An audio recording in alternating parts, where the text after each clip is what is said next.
শুরু হয়ে গেছে বুঝেছিস, গরম শুরু হতে লাইট ফাইট গুলো তো এদিক ওদিকে চারিদিকে সব তাই যেন গোল হয়ে যায়। তো এই চলো বাজার ঘাট গুলো একটু ঘুরে আসি, চলো দেখি। এইটা পুরো 3 মিনিটের লম্বা ভিডিও হবে অন্ধকারে। আর এখন তাই দেখি, এই চলো বাইরের দিকে যাই, দেখি কি হয়। সঙ্গে দেখো, অরিজিনাল কন্টেন্ট হবে, বুঝতে পারছো, একদম পুরোপুরিটাই। তো 1 মিনিট এখনো হয়নি, 1 মিনিটটা হলেই 3 মিনিটটা পুরো হয়ে যাবে। আর এই চারিদিকে বাইরের দিকে অন্ধকার একদম, বুঝতে পারছো। এবার চলো দেখি বাজার ঘাট গুলো দেখে আসি। তো এই দেখো, সন্ধেবেলা বাজারের দিকে ঘুরতে এসে একটু জাস্ট ছোট্ট ছোট্ট করে রেকর্ডিং করলাম। কি আর করা যাবে বলো, অরিজিনাল কন্টেন্ট করতে করতে করতে করতে ফেসবুকে কোনো মিউজিক দিলেই সঙ্গে সঙ্গে, মিউজিক দিলে ভালো তো লাগে, কিন্তু সঙ্গে সঙ্গে এই ওই মনের মধ্যে একটা সংশয় থেকেই যায়, এটা করলে হবে না, ওটা করলে হবে না, এই কোন মিউজিকে কপিরাইট আসবে, কোনটা রেভিনিউ শেয়ার করতে হবে, কত রকম নখরা। অত কিছু ভালো লাগে না, এই সামনে যা আছে এই তুলে ধরলাম।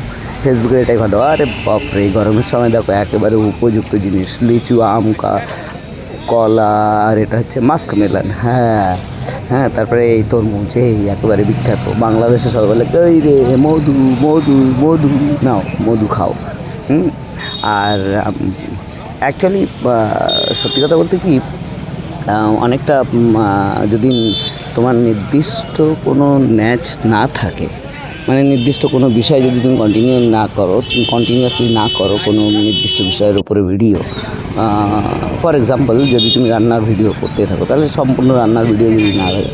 আর যেহেতু আমার প্রোফাইলটা খিচুড়ি প্রোফাইল বলতে কি, ব্লগার, তো ব্লগার প্রোফাইলে আমি যা ইচ্ছা খুশি সামনে আসবে, প্রত্যেকটা জিনিস একটা একটা জিনিস নিয়ে আমি ভিডিও করতে পারি। সেক্ষেত্রে মানুষ অনেক সময় অ্যালগোরিদম বলে যে এই ধরনের করলে অনেক সময় লোক কনফিউজ হয়ে যায়, বা অ্যালগোরিদম কনফিউজ হয়ে যায় যে কার কাছে পাঠাবে তোমার ভিডিওটা।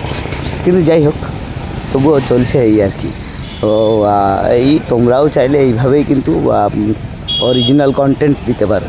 ফেসবুক চাইছে বা ইউটিউব চাইছে যে অরিজিনাল কন্টেন্ট বলতে এই ধরনের এগুলো তুলে ধরা হয়। এই এমন ধরো বাজারঘাট, আর সমাজ, তারপরে বাড়ির দৈনন্দিন জীবনের কাজ বাজ, এই সমস্ত কিছু। অনেকটাই বকবক করে ফেললাম, ভিডিওটা ভালো লাগলে শেয়ার করে করতে ফিরে এলাম। এই দেখো আমি আমার ঘরে ফিরে এলাম, আর এই মজা করতে করতে একটা ছোট্ট ব্লগ করে নিলাম।